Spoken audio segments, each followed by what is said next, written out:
Selamat pagi, selamat bertemu kembali hari ini ya. Cuaca cukup mendung, kondisi juga cukup dingin.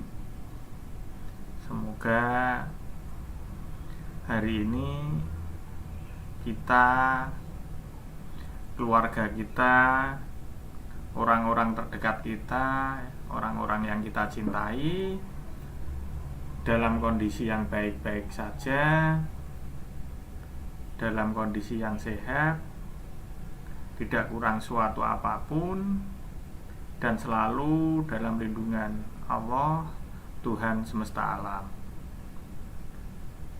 Hari ini mata kuliah virtual online teknologi komputer kita akan sedikit membahas tentang teknologi chipset komputer. Walaupun minggu kemarin teknologi chipset komputer ini sudah kita singgung atau sudah kita bahas sedikit-sedikit, untuk hari ini kita coba melihat lebih dalam tentang chipset yang ada di komputer. Nah, kalau misalkan jaringan atau teknologi yang saya gunakan kurang mensupport atau kurang mendukung, saya mohon maaf. Karena biasanya ya memang jaringan dan teknologi ini yang saya gunakan selama saya mengajar. Tiba-tiba akhir-akhir ini memang sepertinya jaringan saya mengalami trouble, gangguan ya. Sehingga apa yang saya sampaikan itu secara live itu mengalami kendala berupa lag atau buffering yang diterima oleh mahasiswa. Entah mengapa, saya juga kurang tahu. Karena saya cek dengan kecepatan testingnya atau speed test, itu saya mendapatkan download maupun uploadnya masih di angka 20.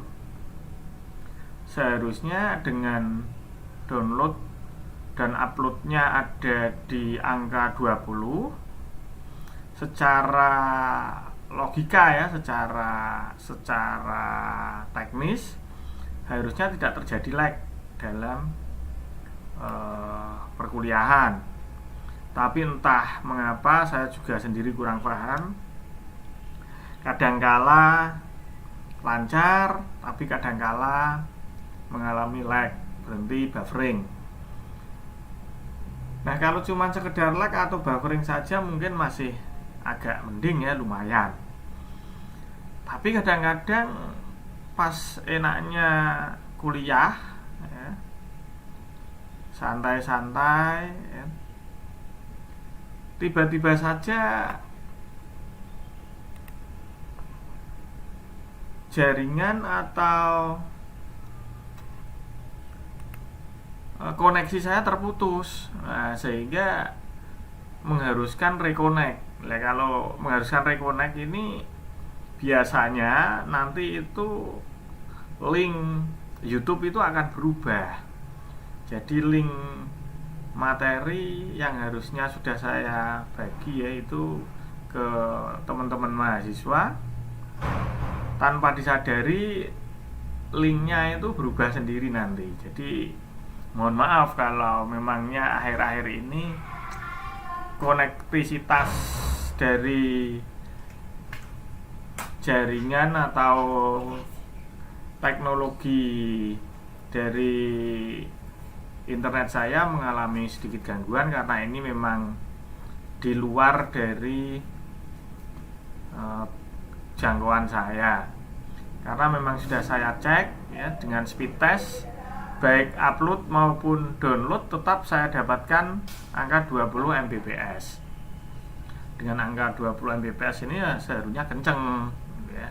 Logikanya seperti itu. Baik, kita ke materi saja, ke teknologi chipset yang ada hari ini ya. Chipset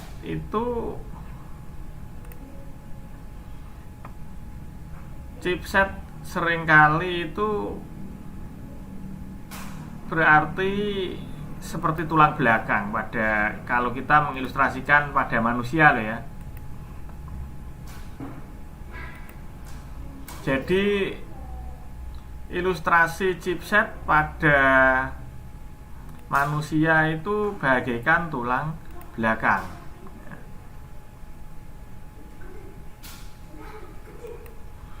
Nah, tulang belakang itu seperti apa?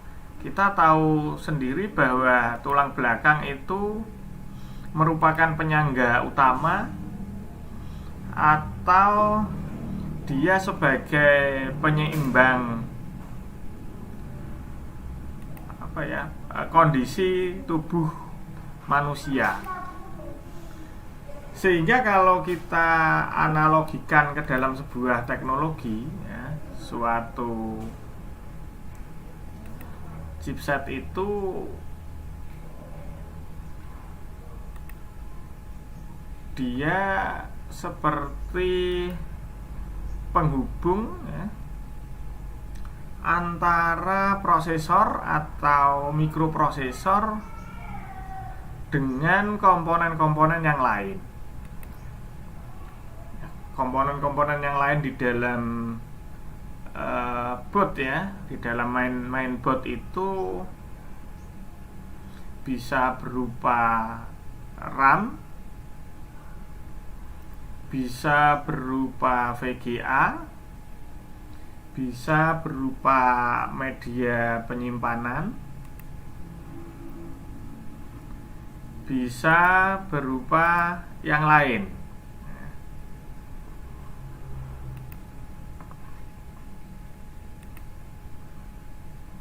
Sehingga kita ibaratkan jika mikroprosesornya itu adalah otak ya, biasanya dalam teknologi itu kalau mikroprosesor itu diibaratkan dengan otak manusia gitu ya. Kalau diibaratkan mikroprosesor itu adalah otak manusia,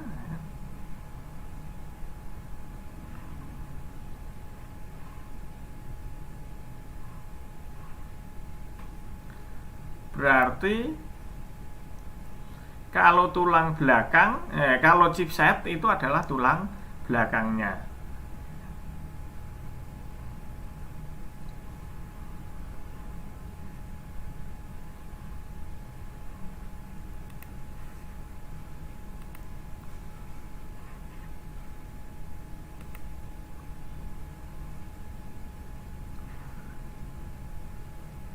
Kalau ada kendala, mohon teman-teman memberi masukan melalui kolom komentar yang ada di live chat yang tertera di komputer teman-teman semua ya. Jadi saya bisa langsung tahu ya, kondisi yang teman-teman alami. Karena mungkin kondisi yang teman-teman alami berbeda dengan kondisi yang saya alami. Dengan adanya forum live chat ini, saya harapkan kita bisa menyinkronkan, kita bisa tahu, kita bisa saling berkomunikasi, kita bisa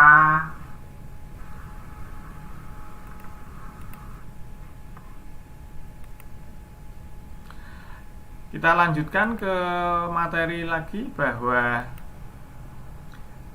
pengertian dari chipset itu adalah alat yang terbuat dari IC ya kan, dengan ukuran kecil pada komputer yang sistem kerjanya itu seperti polisi lalu lintas.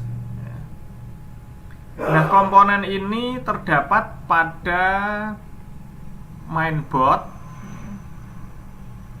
Jadi komponen kecil atau IC kecil ini terletak pada mainboard yang tadi sistem kerjanya itu seperti polisi lalu lintas yang bertugas itu mengarahkan dan mengalirkan data. Tentunya sistem kerja ini harus didukung dengan detek atau mendeteksi piranti yang didukung oleh personal komputer tersebut. Nah, ini secara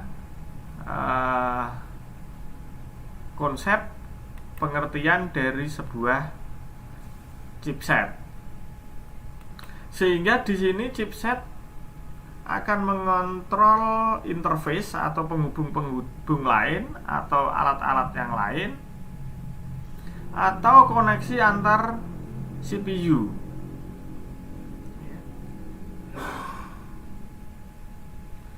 Sehingga di dalam chipset nanti, di ruang kerja chipset itu, dia akan memuat informasi berupa tipe prosesor dan seberapa cepat operasi yang akan terjadi dan yang sanggup dilakukan oleh prosesor tersebut. Kemudian dia juga akan menyimpan suatu informasi kecepatan dari bus yang digunakan oleh mainboard untuk mengalirkan suatu data. Di dalam chipset ini juga nanti akan diketahui informasi berupa kecepatan memori, kapasitas dan jumlah memori, serta tipe memori yang digunakan. Tentunya di dalam chipset ini juga akan ditemukan informasi lain. Contohnya media penyimpanan, baik itu yang eksternal maupun yang internal, jenis kartu grafis yang digunakan. Nah, ini informasi-informasi ini pertama kali saat komputer menyala ini akan kedetek, akan direkam atau akan diperoleh pada chipset. Nah, seperti yang saya bilang pada minggu kemarin, bahwa ada dua jenis chipset, yaitu chipset not bridge dan chipset short bridge. Sebetulnya chipset notch bridge dan chipset short bridge bisa dikatakan demikian itu karena lokasi tempatnya. Walaupun secara kinerja kedua chipset ini mempunyai fungsi yang berbeda. Jadi ya, di dalam board itu nanti ada dua chipset. Yang satu itu chipset notch bridge atau biasa disebut dengan MCH. Akademisnya itu MCH atau Memory Controller Hub. Nah, chipset ini merupakan chipset yang terdapat pada motherboard yang berfungsi menghubungkan prosesor. Prosesor itu kadangkala juga disebut dengan istilah CPU ya. Kalau dalam bahasa ilmiahnya itu prosesor, tapi dalam bahasa teknisnya itu nanti sering disebut dengan CPU. Tapi dua kata ini mempunyai arti yang sama, mempunyai maksud dan makna yang sama.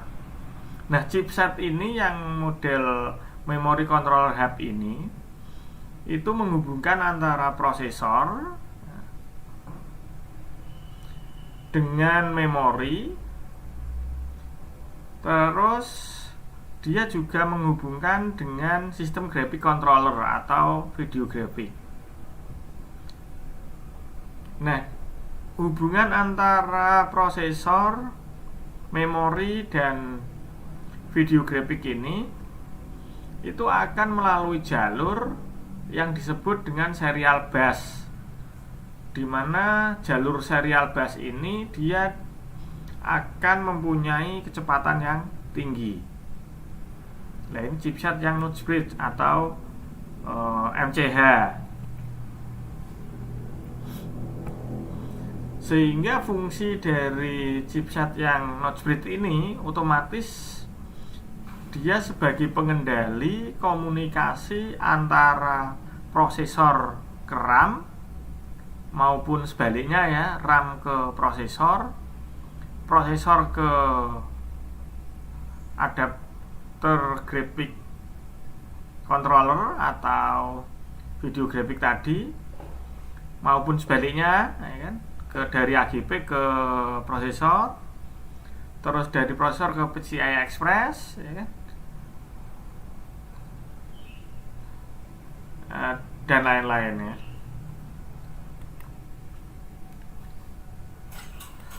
Sehingga chipset ini mempunyai peranan yang sangat penting sebetulnya, karena memang dia merupakan jalur utama. Kalau dapat dikatakan itu untuk chipset yang Notch Bridge ini, dia seperti jalan utama, sehingga yang menentukan sistem kerja, kecepatan, dan juga kinerja dari personal komputer masing-masing.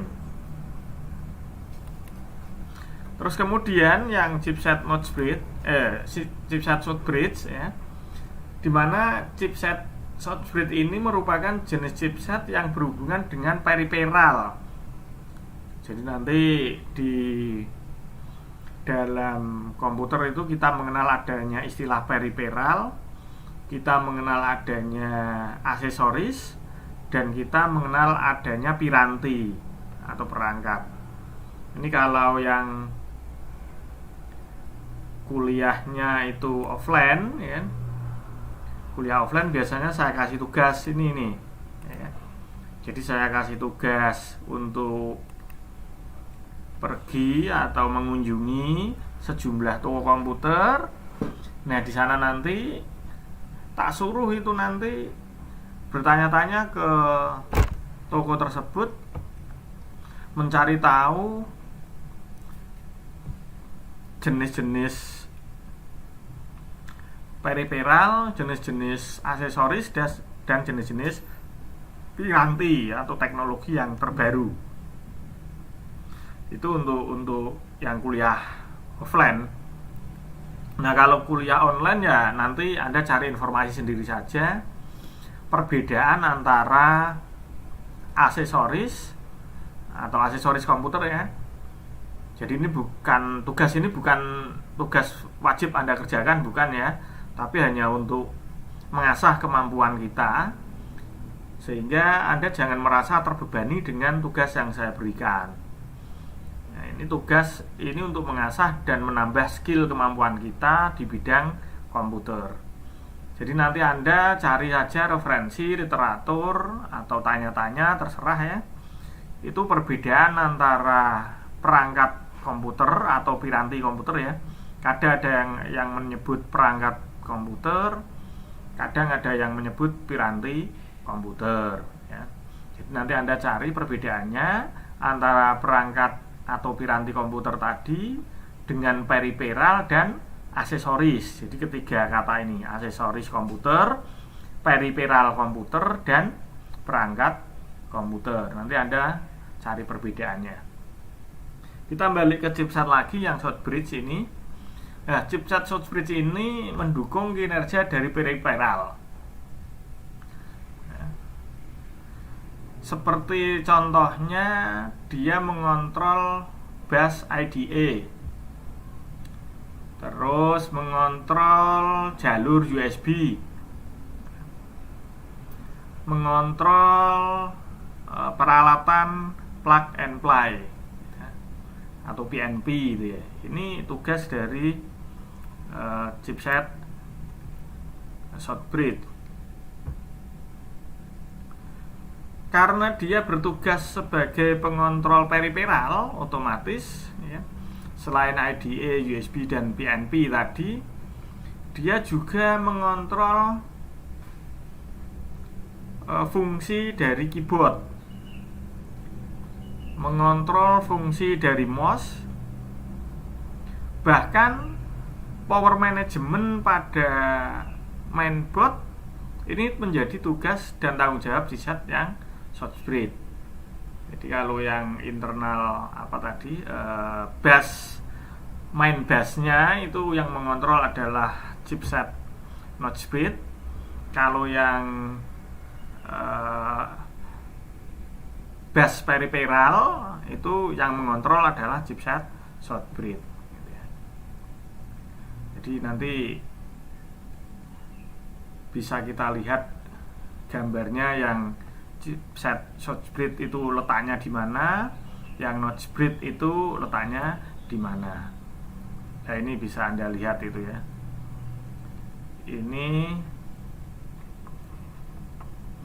Ini prosesor ya, yang ini prosesor ya kan. Ini ada chipset, ini yang Notchbreed ya. Ini yang chipset Shortbreed. Ini kalau ini yang tipe mainboard miliknya Asus ya. Ini yang chipset Notchbreed-nya, ini yang Shortbreed-nya. Jadi tata letaknya saja itu. Walaupun ya memang standar pabrik untuk mainboard ya memang dua ini ya. Jadi tata letaknya ya memang seperti ini. Walaupun berbeda tipe dan merek, tapi nanti tetap tata letaknya utara dan selatan.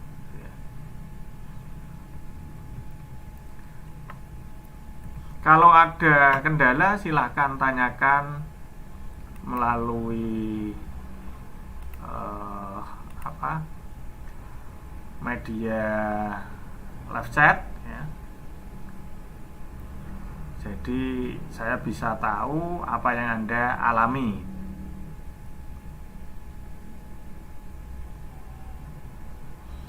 Nah, ini ada yang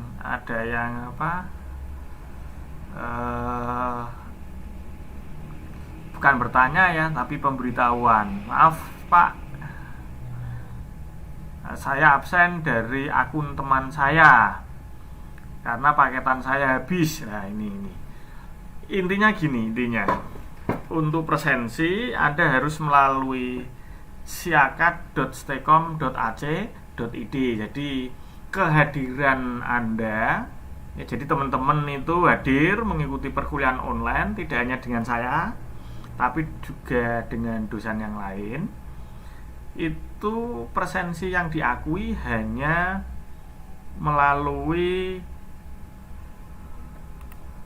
sistem siakat.stecom.ac.id. Lainnya itu tidak diakui, tidak sah, tidak valid. Jadi mau tidak mau harus melalui sistem siakat.ac.id. Walaupun Anda minjem HP teman Anda ya, tetheringan dengan teman Anda ya, minta WiFi dari teman Anda, pastikan bahwa Anda login menggunakan login Anda. Karena memang nanti presensinya itu yang dihitung atau yang dilihat itu ya akun yang login. Kalau Anda menggunakan akun dari teman Anda atau loginnya pakai akun teman Anda ya, yang hadir teman Anda bukan Anda. Walaupun secara materi dan secara keilmuan Anda mendapatkan ilmu dari saya, Anda mendapatkan konsep dan pengertian dari saya, tetapi secara administratif Anda dianggap tidak hadir, dan yang dianggap hadir itu teman Anda. Tapi kalau Anda meminjam HP, meminjam peralatan dari teman Anda, lalu login pakai login Anda, lah itu nanti Anda yang akan dianggap hadir. Atau Anda minta tethering,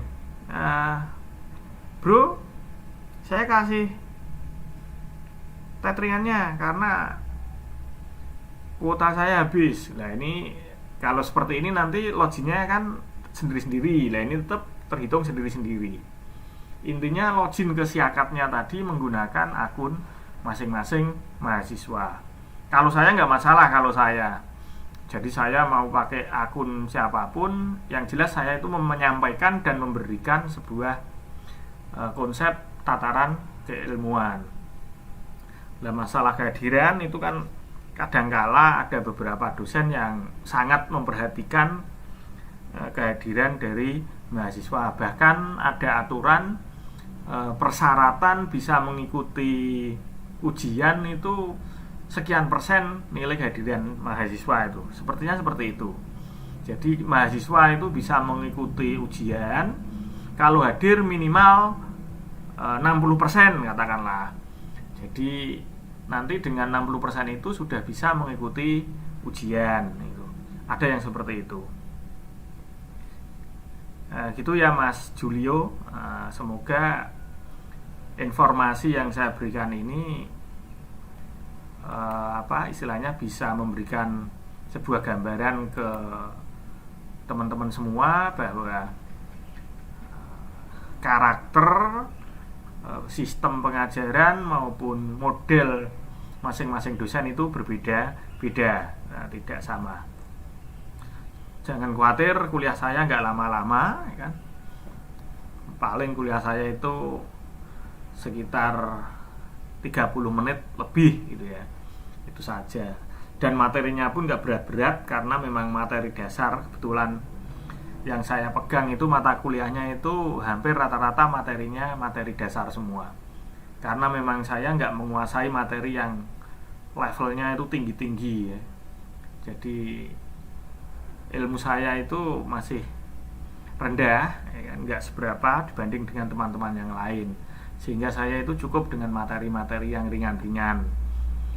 Gaya penyampaiannya pun mungkin saya dengan dosen-dosen yang lain juga berbeda. Jadi teman-teman mahasiswa kalau kuliah mungkin dengan saya agak santai, tapi kuliah dengan dosen yang lain sepaneng, serius. Nah itu memang gayanya berbeda. Kalau kuliah dengan saya terlalu serius, malah sayanya yang bingung nanti.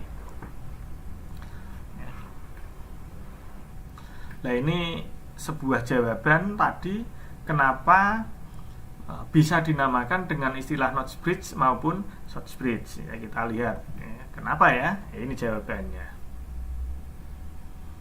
Nah, CPU atau prosesor, jadi kadangkala itu saya menyampaikan itu CPU, kadangkala juga saya menyampaikan kalimatnya prosesor. Nanti dua kalimat ini mindset Anda harus tertanam bahwa kata ini sama, baik itu CPU maupun prosesor. Nah, biasanya CPU itu diletakkan pada bagian atas. Nah, jadi di bagian itu diletakkan di sana CPU. Nah, bagian atas itu identik dengan arah utara. Jadi kalau kita mau gambar sebuah peta kan biasanya kalau atas itu kan utara. Nah, ini juga sama. Jadi standar sebuah pola gambar peta itu atas selalu utara. CPU digambar atas juga utara, sama. Kemudian prosesor atau CPU tadi akan dihubungkan dengan chipset melalui fast bridge ya, jalur yang cepat tadi. Nah, melalui jalur yang cepat ini CPU tadi bisa terhubung secara langsung dengan unit chipset tersebut. Nah, itulah mengapa bagian yang tersambung dengan chipset melalui jalur yang cepat tadi itu disebut istilah notch bridge, karena letaknya itu selalu lebih atas, atau dia letaknya itu di bagian utara dari chipset yang satunya. Sedangkan untuk notch bridge ini dihubungkan atau dia digambarkan itu di bagian bawah, dan jalurnya yang menghubungkan ke chipset ini pun itu tidak fast bridge, melainkan jalur slow bridge atau jalur kecepatan rendah. Santai jalurnya, tidak tadi cepet itu enggak. Makanya karena lokasi dari chipset ini di bawah, ya, kalau digambarkan bawah itu mengindikasikan dia adalah selatan, maka dia disebut dengan istilah notch bridge, gitu ya. Paham ya ini ya? Makanya dari minggu-minggu kemarin kan saya bilang bahwa tata letak chipset untuk penyebutan notch bridge dan short bridge itu adalah cuman tata letaknya utara dan selatan seperti itu. Nah, arti sebetulnya dari utara dan selatan itu adalah sebuah penggambaran di mana pada bagian atas itu tergambar CPU dan terdekat dengan CPU itu pasti ada chipset. Chipset itu disebut chipset notch bridge. Sedangkan di bawahnya nanti lagi ada chipset lagi yang disebut dengan chipset short bridge.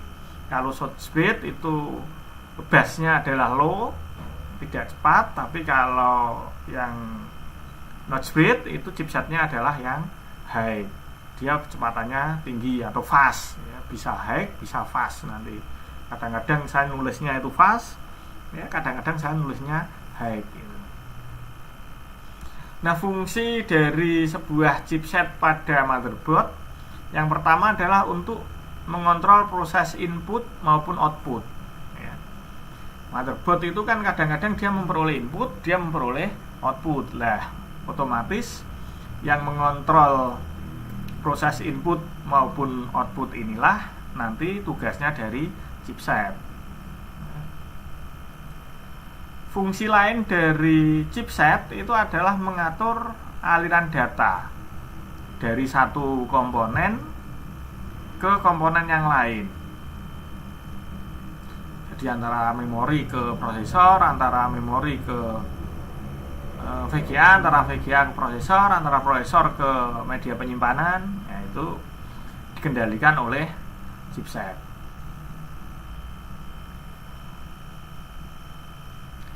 Nah, ini saran kalau kita memilih sebuah chipset itu yang mumpuni, yang apa ya, yang baik. Lah kenapa kok kita harus memilih chipset itu yang mumpuni atau yang baik? Kalau kita memilih chipset itu kan biasanya itu satu kemasan dengan mainboard.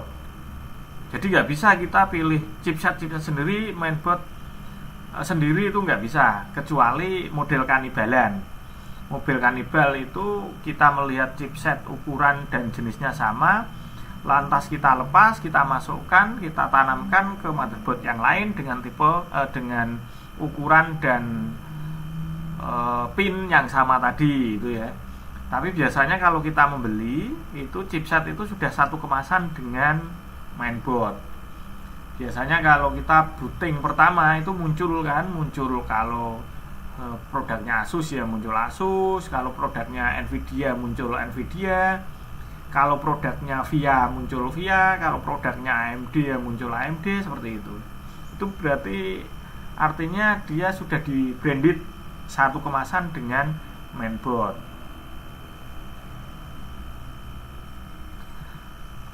Nah, ini salah satu alasan kenapa kita harus memilih chipset yang mumpuni atau yang baik ya.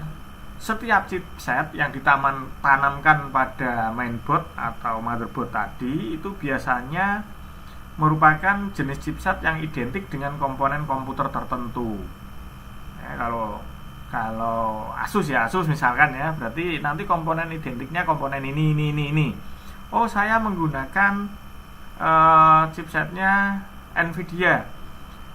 Oh, kalau saya menggunakan chipset Nvidia, biasanya itu nanti soundcard saya Realtek, biasanya VGA saya Intel HD, biasanya bla bla bla bla bla dan lain-lain. Nah, itu namanya identik, yang mencerminkan dari komponen-komponen yang lain. Bisa saja nanti chipset itu tidak compatible dengan komponen-komponen yang lain ya. Ingat ya, ini makanya kenapa nanti ada RAM itu dari tipe dan bentuknya berbeda, itu karena chipset ini ada yang DDR2, DDR3, DDR4 ya, SDR ya, itu nanti kaitannya itu karena memang tidak support nanti dengan chipsetnya, walaupun di potnya support ya, tapi seringnya di pot slot masing-masing mainboard itu bentuknya nanti berbeda, ada kuncinya sendiri yang membedakan.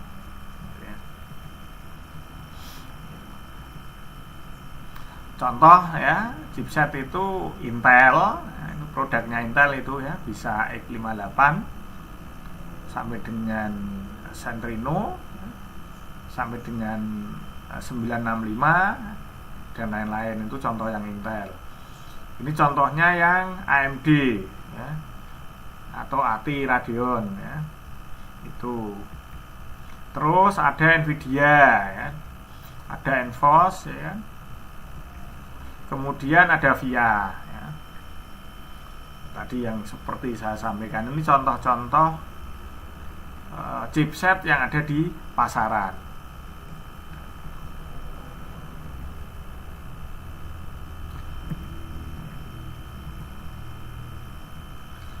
Nah, bagaimana sekarang caranya ketika kita mau membeli?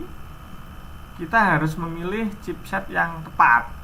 Nah, ini yang menjadi kunci ketika kita nanti menentukan kira-kira saya ingin menggunakan mainboard apa, atau kira-kira nanti saya mau menggunakan chipset apa.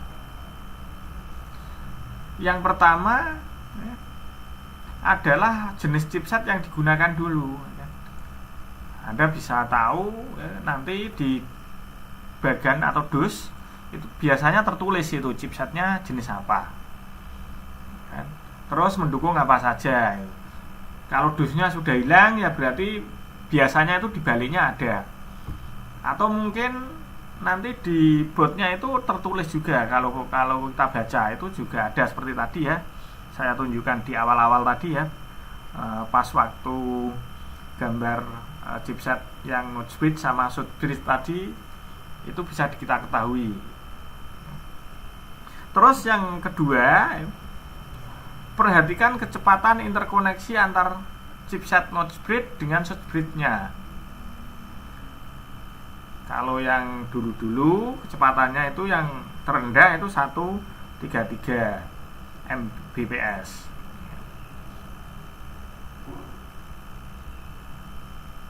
Nah, ini yang saya bilang tadi bahwa chipset itu bisa dikanibal, tapi dengan aturan-aturan tertentu. Jadi perlu diperhatikan ketika kita membeli, terutama kalau nanti membelinya barang secondan ya, barang second itu bisa saja si penjual itu mengatakan ini barang baru tapi dusnya rusak, atau bagaimana lah, intinya itu harus kita perhatikan antara motherboard dan chipsetnya. Kita lihat dengan seksama sudah kanibalan apa belum. Ini yang harus diperhatikan. Nah, ini terutama dalam membeli nanti kita harus menggunakan second opinion atau pilihan kedua, pembanding. Kita harus punya pembanding, kita harus tahu karakteristik masing-masing chipset yang kita inginkan. Mungkin sampai di sini mata kuliah teknologi komputer untuk hari ini tentang chipset. Kalau ada pertanyaan silahkan tanyakan melalui kolom komentar yang ada di live chat. Syukur bagi kalau Anda sudah paham dengan apa yang saya sampaikan, sehingga apa yang saya sampaikan menjadi bahan pertimbangan ketika nanti Anda di lapangan ya, baik bekerja sebagai teknisi komputer ataupun untuk keperluan pribadi Anda ya kan, untuk keperluan sendiri sebagai bahan pertimbangan untuk membeli komputer. Ternyata teknologi chipset sangat menentukan juga dalam hal proses dan kinerja komputer ya. Sehingga kita bisa memilah dan memilih chipset mana yang sesuai dengan kebutuhan kita. Di sini saya tidak akan berbicara merek, saya tidak akan berbicara tipe mana yang bagus, tidak akan berbicara tentang produk mana yang jelek. Ukuran bagus dan ukuran jelek bisa Anda ukur sendiri dengan pengalaman dan kompetensi Anda. Saya hanya menyampaikan indikator-indikatornya saja, ya kan, untuk menilai sebuah produk. Ya, intinya kalau kita membeli komputer, kinerjanya mau optimal, ya kan, yang pertama yang harus diperhatikan adalah mainboard dan chipset dulu. Bahwa mainboard dan chipset akan menentukan kinerja dan kemampuan dari komputer yang nantinya kita beli. Mungkin sampai di sini yang saya terangkan. Kalau tidak ada pertanyaan, sekali lagi secara teknis kalau ada kendala, saya minta maaf yang sebesar-besarnya. Terima kasih. Selamat pagi.